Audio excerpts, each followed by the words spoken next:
There are two conversations that I have repeatedly. One is with charity chief executives who say to me, we want to be on the front page of The Guardian. And I say to them, why, what have you done wrong? Because unless you have something of national importance to say or that's happened, then the only way you are going to appear on the front page of The Guardian is if you've done something terrible, which you don't want. So there's kind of thinking about why would a publication give you that space? What is it you've got to say that's that interesting? And then the other conversation I have, again, repeatedly, is with charities who say to me, well, we just want journalists to write nice things about us. It's like, well, why should they? Charity does good work is not a story. It's expected. There's nothing new, exciting, interesting, shocking, surprising, unique about that. What you've got to do is look at the work that you're doing and find those really interesting stories that people are really going to care about. And so one thing to kind of ask yourself when you're thinking about stories that you might want to pitch to journalists is, does this pass the so what test? Is anybody other than me going to care about this story? And if not, then your story is probably not strong enough and you need to go back to the drawing board. One problem I often encounter is community groups will say to me, oh, we're going to raise all this money and we're going to build this community centre and then we're going to start doing free meals for older people or something. And I'll be like, okay, well, let me know when you've done that and then I'll come back and write a story about it. Because a journalist can't pitch a story about something that hasn't happened. So that's just a really simple thing to bear in mind. And then also I would urge people to read. To be honest, I'm a freelance journalist. I have to sell my work. And I have to read. I read the papers that I want to sell stories to, and the magazines. I read the kind of things that they are publishing, the way that things are phrased, the way the language is used. You can get so much just from having a kind of having a basic understanding of how a story about communities might be different in the Financial Times to, say, The Guardian. And then when you come to pitch, you kind of know what they're likely to publish already.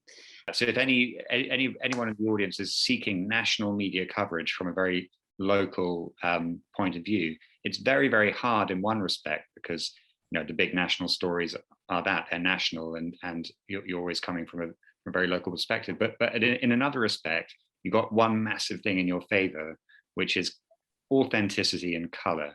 So what journalists are looking for, by and large, is landing these stories which are going on in public life and public debate so that they are real for their readers or listeners or what have you. And so having real people with real experiences and real lives in their stories is extremely important to many journalists.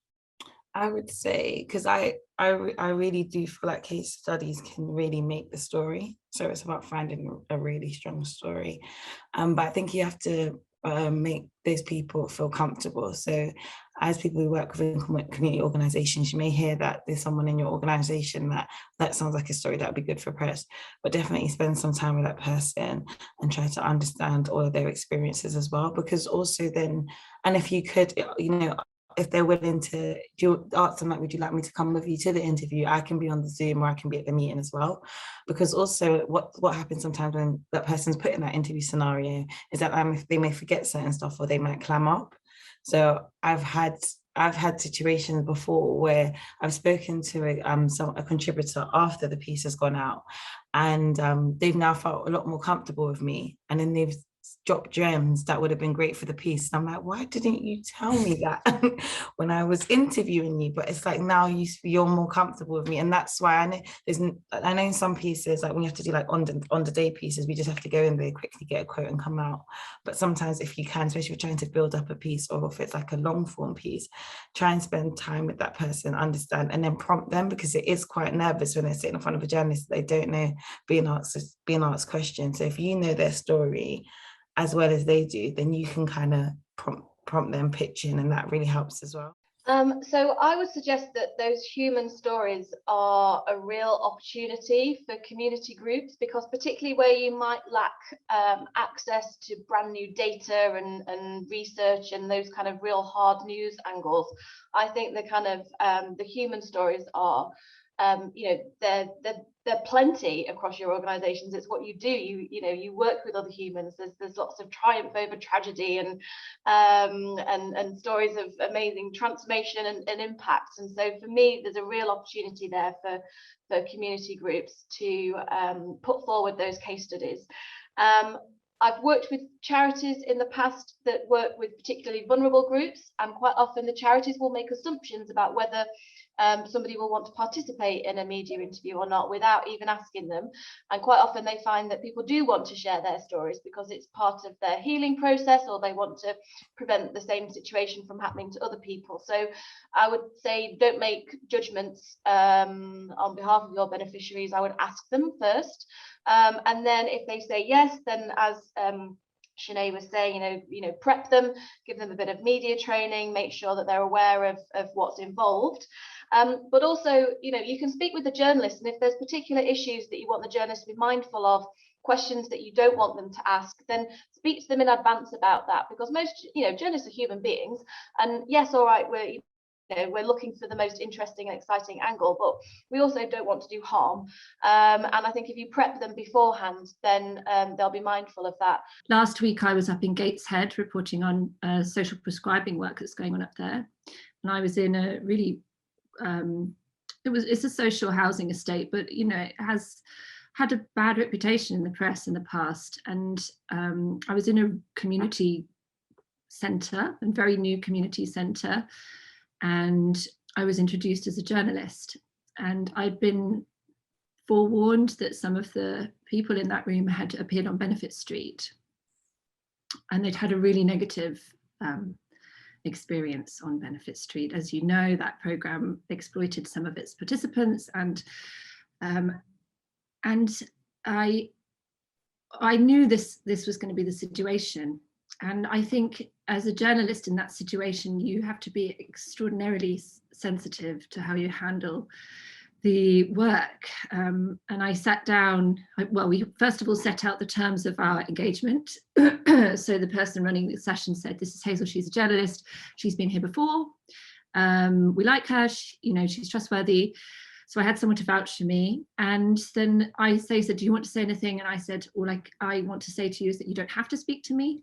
If you do choose to speak to me, we will talk about where and how anything will be used. And I will come back to you later before anything is sent to publication, and you'll get the chance to hear it again." You cannot control the story once it's starting to get a bit of momentum. And nor should you be able to. I mean, that's what journalism's about. There are other perspectives as well as your own, and it's not necessarily going to go in your favor. So it's a risk, but like any action, all community groups and charities are constantly taking action and intervening in the way that things are to try and make them better. This is another form of action, and it's just a question of being comfortable with the risks that action prompts. I think sometimes when the question of the media comes into things, people think there's a sort of magic dust or a kind of professionalizing screen that descends, and suddenly it's a sort of mystery, and the people that you work with in your community won't understand it, and it's all sort of terrifying. There is a sort of, media is a bit chaotic in the sense that, once you take the risk of speaking to journalists, you don't quite know how it's going to pan out. But if you're in a trusting relationship with the people you work with, you can say, look, we want to take this risk of talking to this journalist because we think it might have the following effect. It might mean we can raise some money or have some impact on something. We want to work with you to try and make that happen. It has these risks. It could go in a different direction. And people that trust you and you trust them. You can be in that kind of relationship. And then the only other thing I'd say is just specifically about the people that talk to media, either you yourselves or or the people you work with. There's a sort of specific broadcasting tip that for any kind of radio or TV that has always stayed with me, which was when I worked with a very experienced political communications person to train some spokespeople who did lots of work with community groups and community leaders but they tended to talk about them in the jargon of the sector. So they'd say, well, we did a community asset transfer, and we did this, that, and we raised the funds to do X, Y, and Z, and it's difficult to sort of follow what they're talking about. And it was in a specific case of a group of fishermen who had taken ownership of the quayside, where they'd fished for years and years in Eastbourne for generations and generations, and they'd managed to take ownership of it and build up a sustainable business from where they always used to fish. And the tip was make them smell it. So instead of saying, which sounds disgusting, but instead of saying, well, they did a community asset transfer or whatever the technical thing was that they did, tell a story about it. So the fish were rotting on the quayside. There was no way of getting them to market. Make the viewer or listener really be there, and particularly when we're talking about community groups that are doing such interesting work in places. I think that tip of appealing to the senses and making people see it or smell it or taste it is a helpful way of landing it with your audience. Building relationships with journalists can be quite difficult because, as Hazel said, they're really, really busy. However, if you hang out in the same places that they hang out, then there's an opportunity for you there. Pre-COVID, I would say go to conferences and events and other face-to-face happenings that journalists would be at, but also hang out online. Journalists are on Twitter. Follow them, interact with their tweets, with their stories, and try and build up a kind of relationship with them. That way, I've made some really good contacts, both as a journalist and as a PR professional using Twitter. So I would suggest start there. It's free and you can do it from the comfort of your own home. Kind of become a commentator. If you have a Twitter page, tweet on stuff if it's in the news that are relevant and align with what you're advocating for, so that there's evidence there that you've been out, you have an opinion on these type of things. And it kind of helps when you're pitching to these publications, because they're going to go and do their own searches on your organizations anyway to see that you have been opinionated, that you are kind of positioning yourself, so that if it's like a national awareness day, people will also then try and find you if you're already out on social media as a commentator. And that's another thing to look out for on national awareness days or certain events that align with what your organization is advocating for as well, and to try and pitch around those times also.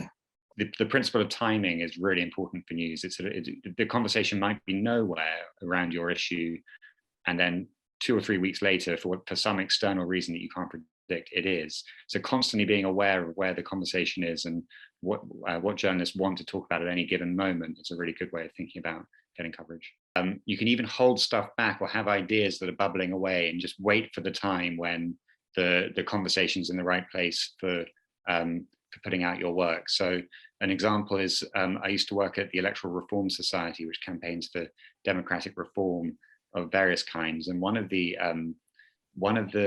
campaigns was on party funding, as in where do political parties get their money from, and shouldn't we have a cleaner system which is more transparent and less and means that political parties aren't just craven to the interests that fund them.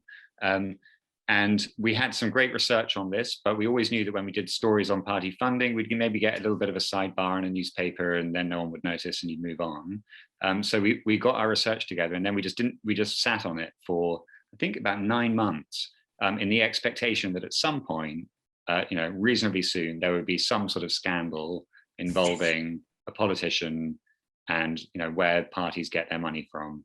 And sure enough, there was. And when there was a bit of a story about politicians and parties being, I can't actually remember what the story was. They happen so often now. Of course, we're in the middle of one at the moment. But there was a scandal about party funding, and it meant we could drop our story at exactly the right moment when all of the newspapers and journalists wanted to talk about this issue. When you're pitching a story, if you're doing it, if you're writing a pitch, you need to keep it brief. And if you're in the offices or on a Zoom and you're trying to pitch, you still need to keep it brief. So and one of the things that I always used to get when I was first starting out in journalism was, what's the top line? What's the top line? And essentially, how can you summarize the story in a catchy way in one line? And that's really difficult sometimes when you kind of get really deep into it and you're really passionate, like, this is an amazing story, and then you pitch it, and your editor's like, what, the top line? And you don't have a top line, and then it's like, yeah, no. And it's literally that quick, because the meetings are normally very, very brief. So even though the story might have a lot of detail, the pitch needs to be brief, it needs to be succinct, it needs to get to the point. You need to identify, it's helpful if you kind of have an idea, like we're not expecting you to write the piece, but to have an idea of how it can be summarized very quickly. Even if you was trying to get in touch with journalists, I would put what you would consider the top line in the subject heading, so that if it pops up into my emails, I'm more likely to click on that, because it's like, oh, that's catchy. I would say data is really important. So if there's a way you can prove, and you have stats, or if you know where the data can be sourced from, because again, as a journalist, I'm going to go and double check the data and look for the data anyway, but if you at least have an idea of the data or where it can be found, that's really helpful. And if you're trying to pitch a national to national prospects, a local story, I would try and collaborate. Is there other organizations up and down the country that are also doing something else, especially in some of the regions that we don't normally hear from? That's something that I know a lot of publications are much more aware of now, is that so much news is focused on the Southwest. So in other regions that don't normally get a lot of press, are they doing similar work? Is there a similar problem elsewhere? Try and collaborate with those groups, and then you can both be in the story. Yeah, definitely. Make sure that all the interesting information is at the top. Somebody sent me a press release the other day, and I struggled to understand what it was about. They were bragging about who they were at the top, which was really not interesting at all. And I had to read down 2.5 pages before I actually got to what was potentially a news angle. So yeah, number one tip is put everything that's interesting at the top. Also, your subject line is really important. Don't just call it press release, because who cares? Most journalists are going to scroll past that, and you know, their inboxes are overwhelmed with press releases. So you've got to do something that makes yours stick out. And don't just send it once. It's like chase, because again, I've found that most journalists ignore the first release that I sent. It's only on the second or third contact that people will actually pay attention to what I'm asking them.